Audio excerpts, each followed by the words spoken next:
Bureaucracy kills survivable wounds.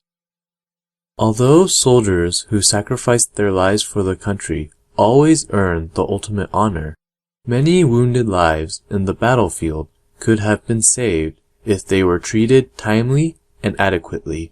Honoring soldiers who survived from combat is better than having memorials erected in cemeteries. A team of military medical specialists spent 6 months poring over autopsies of 4,016 men and women who had died on the battlefields of Iraq and Afghanistan. They examined toxicology reports and gruesome photos of bullet wounds and shredded limbs. In each case, the doctors pieced together the evidence to determine the exact cause of death. Their conclusion would roil U.S. military medicine, because nearly a quarter of the Americans killed in action over the last 10 years could potentially have survived. 90% of those troops bled to death from wounds that could have been staunched.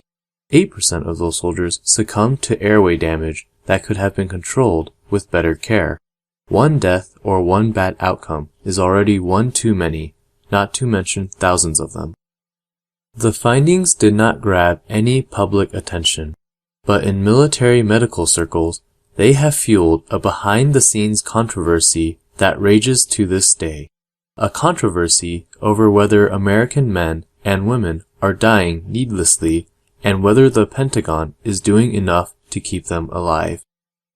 An internal report concluded that the military still hasn't fully adopted battlefield aid techniques that could have kept many wounded men alive in Afghanistan. Moreover, the report indicated the fact that shortcomings in battlefield care among regular troops may cause the increased killed in action, case fatality rate, and preventable deaths. For instance, more than 90% of aid stations in Afghanistan reported that they didn't put tranexamic acid, an approved anti-bleeding agent, in medics' kits. Only 2/3 possessed junctional tourniquets. Just 12% of medics carried ketamine, the painkiller that doesn't cause a drop in blood pressure or breathing, unlike morphine. Military doctors say that bureaucratic issues have stalled the efforts to fully implement the most successful battlefield care techniques.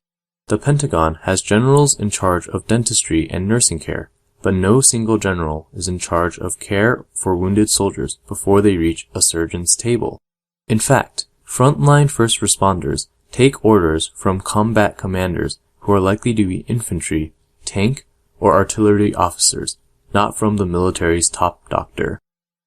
Currently, there is nobody in charge of pre-hospital medicine in the U.S. military, so there is no one person who can make decisions that can affect changes in the military as a whole, said Army Colonel Russ Cotwell, a military surgeon.